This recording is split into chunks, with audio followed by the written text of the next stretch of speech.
Hello, be welcome. I am the author of the book, The Forbidden Book. My name is Iji Chuan. My title is Ardèche. This book is the real story of my life, even if I took some artistic license. This book is part of a larger vision of a way to be different, martial existence, artistic existence. We explore the path of martial arts, of course, spirituality, love, tantra, brotherhood, and really a code of honor to make your life exceptional. If this is resonating within yourself, that you feel like a call, you can go and visit our website, the Guild of the White Lotus. The link is in the description. Be welcome.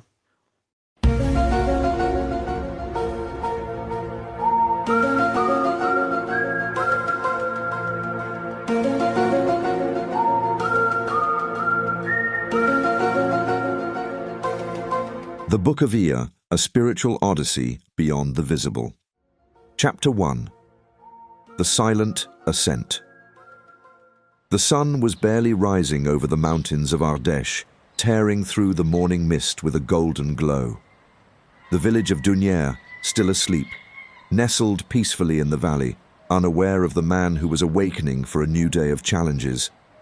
A man forged by a life of discipline, rigor, and training. It was there, in this quiet retreat, that I was preparing to face a cliff, with no other safety than my iron will and the perfect mastery of my body. From a young age, the intense practice of martial arts, yoga, tai chi chuan, and pranayama had not only sculpted a vigorous body, but also sharpened a mind capable of drawing from unsuspected depths. Years spent learning, teaching, and pushing the limits of the possible in disciplines where even the smallest mistake comes at a high cost had made me a man in constant pursuit of balance. Balance between strength and gentleness, between effort and rest, between action and contemplation. That morning, I had awakened with a particular clarity of mind, the kind of lucidity that precedes great moments, those instances where body and mind unite in perfect harmony. I had not planned this solitary ascent. It had presented itself to me as an obvious final ritual before immersing myself in these vacations dedicated to training my students. A steep, austere cliff stood before me, challenging the sky with its jagged walls. Without a word, without a superfluous thought, I began the ascent. My hands instinctively found the holds, my feet anchored firmly into the rock. Each movement was calculated, precise, fluid. The climb was both a physical trial and an inner journey, a meditation in action. As I ascended, I felt adrenaline mix with the tranquility that only absolute control of the breath can offer. My years of freediving, plunging deep into dark waters, returned to my memory, and with them, the certainty that breathing is the key to everything. Finally, I reached the summit. The forest stretched below, a sea of green vibrating with life, as I stood there, alone, above the world. Breathing heavily, muscles burning, I remained motionless for a moment, savoring this intimate victory. But it was not yet over.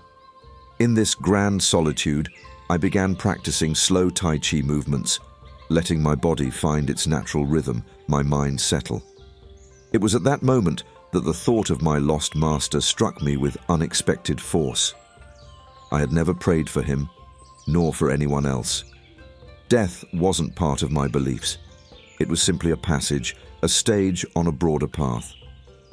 Yet, at that moment, under the clear sky, I felt the need to address him, as if the ascent itself had led me to this revelation. "Dear Master," I began, "you have always guided me, not only in mastering yoga and martial arts, but also in the art of teaching, of answering my students' philosophical questions. Now that you are no longer here, I am happy for you have joined the angels in a wonderful place. But what will I do for my students? How can I continue to help them, to answer their questions without your wisdom?" The wind whispered in my ears, caressing my sweaty face. I let the silence answer for me, for deep inside, I already knew the answer. "I will manage on my own," I finally murmured. "I understand that you are no longer here, but there will always be a way to love and help my students." I stayed there a moment longer, meditating, breathing deeply, contemplating the forest before descending by the other side of the mountain, taking an easy path far from the steep cliffs. This victory, this inner dialogue, I would share with no one, not even my family. These thoughts and emotions belonged to another world, a world I continued to explore alone, with the same determination that had always guided me. Thus, my vacation began, marked by this silent ascent, a prelude to a summer of training, teaching, and discoveries. But never, ever would I speak of this climb or of this dialogue with my master.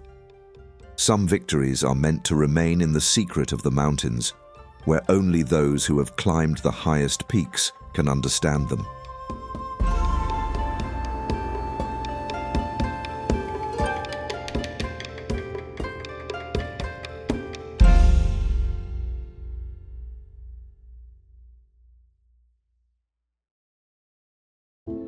Chapter 2. The Voices of Silence. The summer in Ardèche had unfolded like a dream of strength, discipline, water, and stone. My students and I had immersed ourselves in the intensity of the currents, climbed steep cliffs, explored the depths of freediving, and fought on the burning sands of rivers. Techniques became sharper, bodies stronger, and in every movement I felt the presence of my late master. I had never stopped teaching, even under the relentless sun, and my lessons were always given freely because teaching was never a profession for me, but a vocation, a deep calling of the soul. But soon, summer vacation came to an end. September signaled the return to routine to the martial arts school in Charvieux, 200 kilometers from my home. There, near Lyon, my students awaited me, as did a couple of dear friends, Corinne and Jackie, who welcomed me into their home so I could sleep close to my school. Their hospitality was warm, but this time something new and unsettling added to the familiarity. Corinne's obsession with the Ouija board. That evening, in the cozy living room of their house, Corinne, Jackie, and even my wife, Fabienne, were sitting around a table, eyes fixed on a glass in the center, surrounded by the letters of the alphabet. Their faces were focused, expectant, as the glass moved faintly, as if pulled by an invisible string. They spent hours trying to capture responses, signs, words, while I observed from the couch, a yoga book in hand, finding them desperately ridiculous. And then, to break the monotony, to mock their enthusiasm a little, I stood up with a smirk. "All right, let me show you how to summon spirits." It was just a joke, a casual demonstration. I closed my eyes and, in a solemn voice, invoked a channel of light, a space of purity meant to repel any shadow and attract only clarity.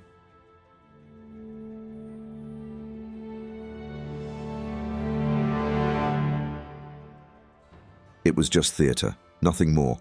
But the moment I placed my finger on the glass, everything changed. The glass began to move with a speed that stunned me.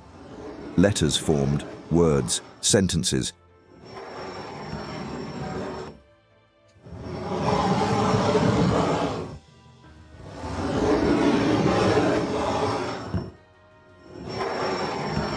And there, before my astonished eyes, it seemed as though the yoga master I had invoked during my ascent in Ardèche was responding to me.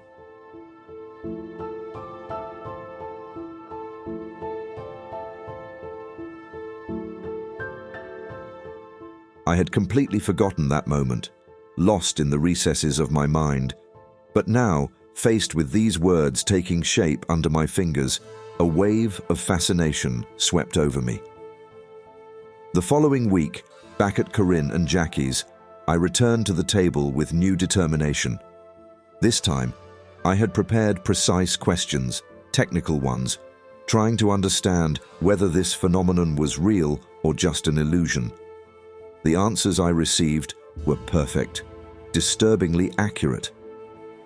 At the end of the session, I asked the master, almost jokingly, if I should stop to avoid tiring him.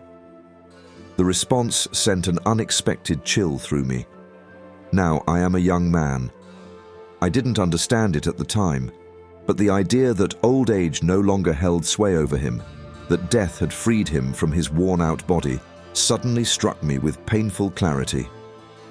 But there was a discomfort, an underlying tension. Corinne and Jackie were there, witnesses to these exchanges, and I felt restrained, unable to ask the most intimate, deepest questions.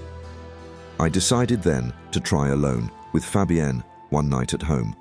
Just the two of us, with the table, the glass, and a simple yes and no to guide the responses. This time, the glass moved slowly, hesitantly.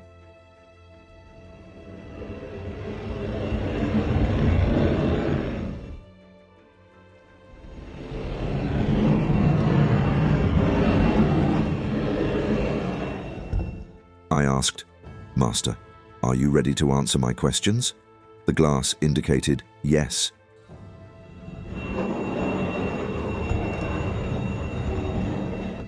"May I set up the alphabet so you can speak to me?" A firm no.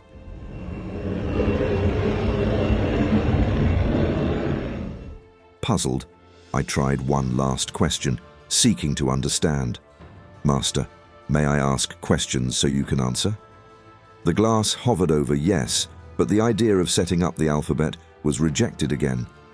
A failure, I thought. This was ridiculous, absurd. We went to bed, disappointed, confused. But that night, in the silent darkness, something strange happened. Fabienne, asleep beside me, suddenly began to experience soft vibrations, an almost imperceptible trembling. I tried to wake her, without success. Her breathing changed, her body completely relaxed, and suddenly she began to speak in a deep voice, a voice I knew well, my master's.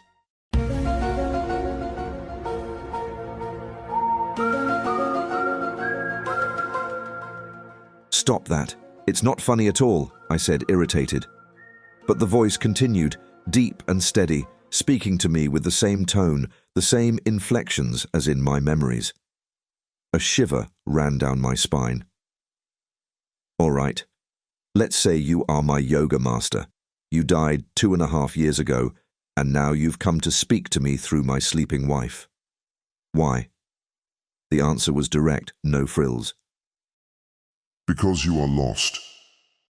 It wasn't a condemnation, just a simple observation, and within me I felt the truth of those words. "Okay, it's true. I am lost, but I'm not the only one. Why me?" I pressed. The voice resonated again, with disarming sincerity. "Because you are honest." A light laugh accompanied this answer, almost affectionate. "You would be surprised how many people are truly honest. But there is something else." "What?" I asked, my throat tight. When you were alone at the top of that mountain in Ardèche, in your victory, you didn't ask for anything for yourself. You only thought of your students, of helping them, of guiding them. By that act of total giving, you opened a channel of light that allows me to come and speak to you. I will teach you everything you need to know to answer your students' questions." And then the truth overwhelmed me. A torrent of emotions swept over me, and I sobbed.